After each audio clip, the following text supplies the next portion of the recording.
In my head, I am in the middle of the world's biggest reading slump. I feel as though I'm just not reading anything at all. Yet, last week I had the opportunity to read my Goodreads reading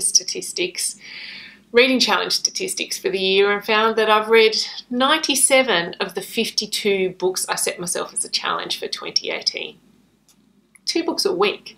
Now, in anybody's language outside of the booktube, book blogging world, 97 books in less than a year is pretty damn impressive. So why is it I feel like such a failure as a reader right now? Hi, I'm Leah, and welcome to Hide and Seek, and welcome to my reading slump perception versus reality video. And the truth of the matter is, the reading slump is never as bad as you think it is. And the flip side of that coin is, your good reading is never as good as you think it is either. And I guess that is my take-home message as a reader. In the past few years, I've always set my reading goal as 52 books in the year. And in my head, I told myself that, 1 book a week, no pressure. I won't put any pressure on myself because I know I will surpass that. Yet, being the A1 super competitive, can't let it go type of girl that I am, I found myself just always checking the numbers. In 2015, I read 128 books. In 2016, I read 139 books. In 2017, I read 176 books. This year, I'll probably just get over 100, and it makes me feel like crap. And I know it shouldn't, because I really enjoyed my reading. Apart from the 6 rubbish books we've had for book club this year, I've read some fantastic books. And that's, I guess, my take-home message. Reading is for enjoyment. Very few of us here on BookTube, and very, very few of us in the whole wide world, actually read for a job. Not many of us have the luxury, double-edged sword of compulsion to read for 8, 10, 12, 20 hours a day like Steve Donahue. It is not our job. Reading is a way to escape, to relax, to experience something new, to connect with other people. It's not a competition. And just because your friends, your social media buddies, your read-along buddies are churning through more books than you know what? It's okay. Now, unless you're doing an English literature degree, and really, even if you are doing an English literature degree, there really are no books you must read. And that, I think, was another one of my problems, in the fact that, oh my God, you should read this book. Why haven't you read this book? Oh my God, I can't believe you haven't read this book, are all things that you either tell yourself or people tell to you, or you just get the sense of that feeling through osmosis from consuming so much BookTube. And you know what? You don't have to. It is physically not possible to do everybody read, to join every read along, to join every online book club with all your friends that you would like to. It just is not possible. I want to do both non-fiction November and novellas in November, but I don't have the capacity really to do either. And Victober came and went, and I read 1 Victorian book. But you know what? That's okay. And I think that's really important. So what are my 3 tips, or the 3 types of books that I think you should actually really focus on when you are not loving what you're reading?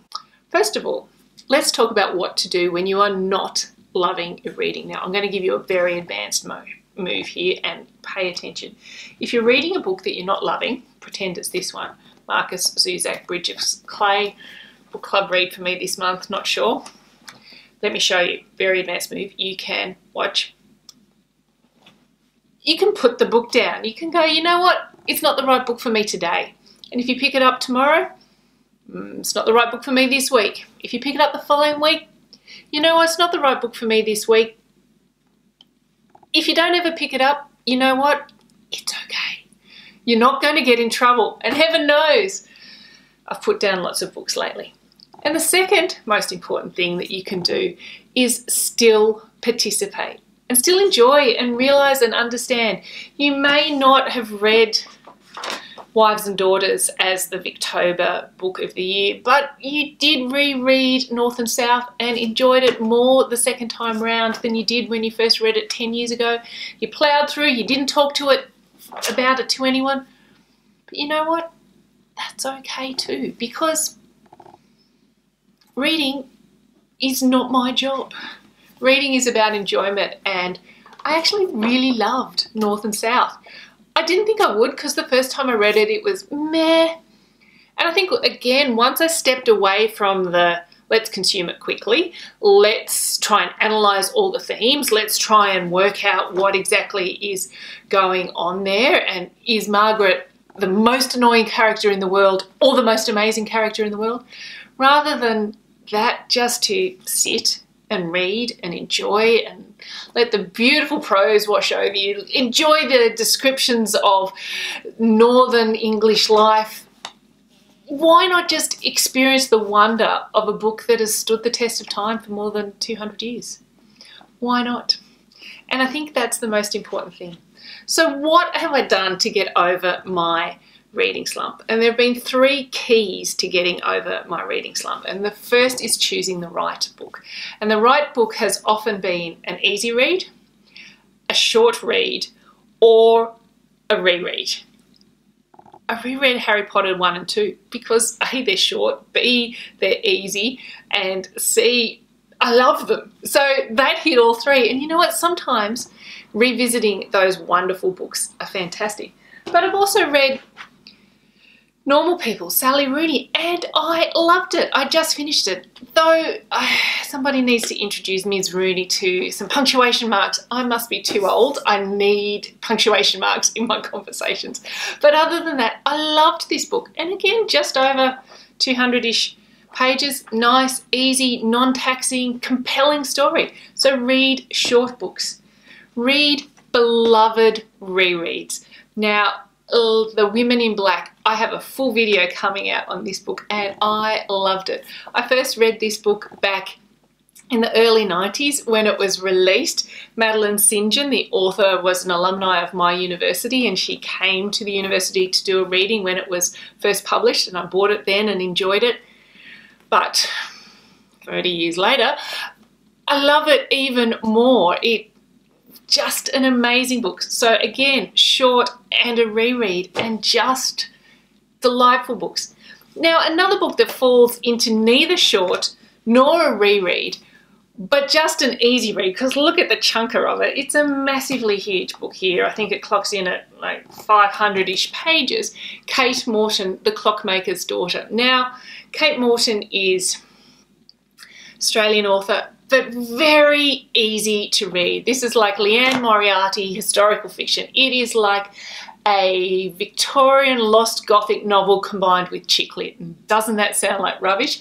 But it was a nice, easy read. I had a long car trip there and back, and I could just sit without talking to my husband. He hates it when I do that, but 6 hours down and 6 hours back in the car, and I could plough through this, and it was just an easy and delightful read. So if you're in a reading slump, don't put pressure on yourself to get through the 4 non-fiction November challenges or the 7 Victober challenges. Just read what you want.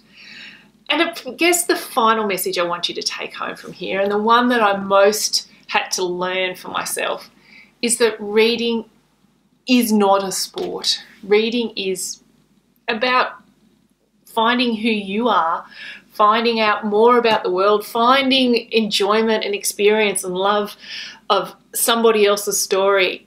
It's a way to switch off from the world that's out there, and that is fantastic.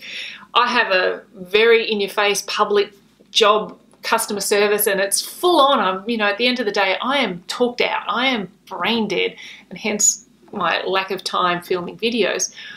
But reading is such a magic spot to just step away from that. It is my meditation, and I really need to remember to do that. I'm not going to get 176 books or more this year in my reading challenge, but I've ploughed through. No, I haven't ploughed through. I've enjoyed and loved 2 books a week, every single week of this year. And yet I shouldn't feel like a failure, and I don't feel like a failure. So if you are feeling as though you're not reading, don't worry. Step back, enjoy it. Read The Clockmaker's Daughter. Lovely, lovely book. Read The Woman in Black. Whatever it is for you, revisit your favourite book. Pick up short books and pick up fun, easy books, and you will find that the numbers don't matter. You will start to love to read again. And with the love to read again, hopefully will spark my love for BookTube again and participating more on here, because I love you all. I've watched so many videos. I just feel like I haven't been allowed to comment because I haven't been. I don't know. I haven't felt like, I don't know, that's the most stupid comment ever. But there it is. Please, please just enjoy your reading. Step back. Find things you love. Doesn't matter who's reading 300 books a year. It doesn't matter who's reading 150 books a year. If you get 10 books a year, hooray. That's 10 books more than most people. So thank you for watching. Happy reading and have a fabulous day.